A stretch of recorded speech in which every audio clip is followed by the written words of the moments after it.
Uletha kuhle Majola enkanyezi eqamini. Isililo seAfrika.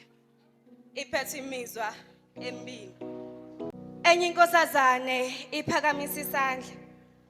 Uthi ke nina Zimbongi nenza kanjani ukuthi umhlaba umunishaya kodwa nikhuluma amagama nokuphila. Uthi bheka nifundile emphakathini nefana nathi singafundile.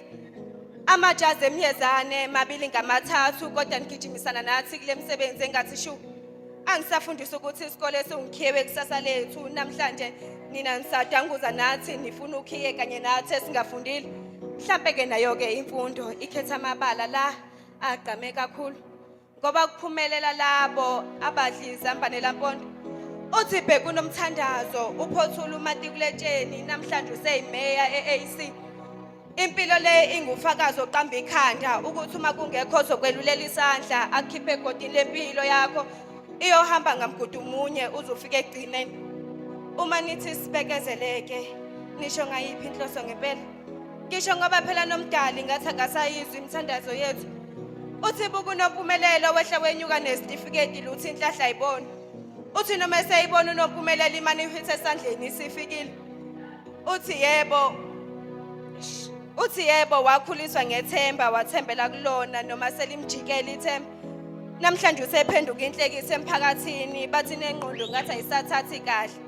Ithemba kazange alilahle noma selimlahlile lona. Omunye usuku mangeculo ngingakaqedi ukukhuluma.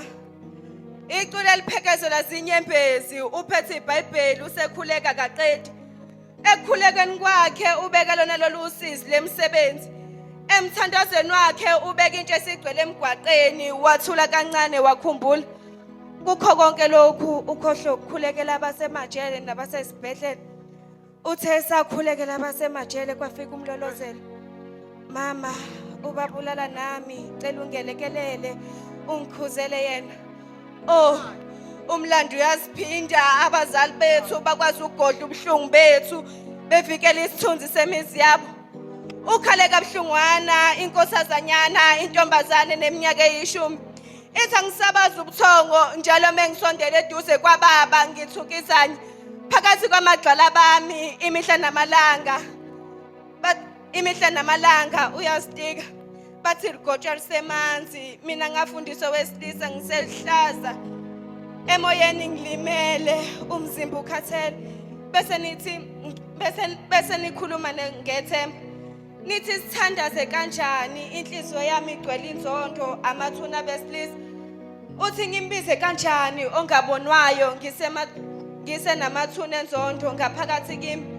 Uthi nibona ngikhalalisa kangaka nje ukufa ko social media hayi ngoba nabo bezenzisa. Thina sinzale efikizwe selilibi kakhulu uma ungangena esicathulweni zethu angeke ukwazi ukubekezela.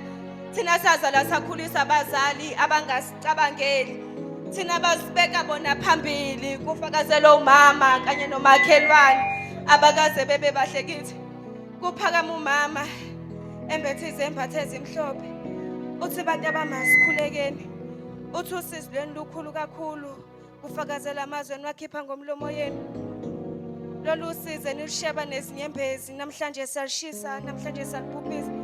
Uthe phakathi nomthandazo wakhumbula ukuthi nayo indodakazi yakhe yadlula emhlabeni ngesandla sowesilisa. Ube inkosazanyana yami nje iyinhle kanti nemisebenzi abeyenza ibimihle. Uletho kudla eMajola enkanyezi eqamini.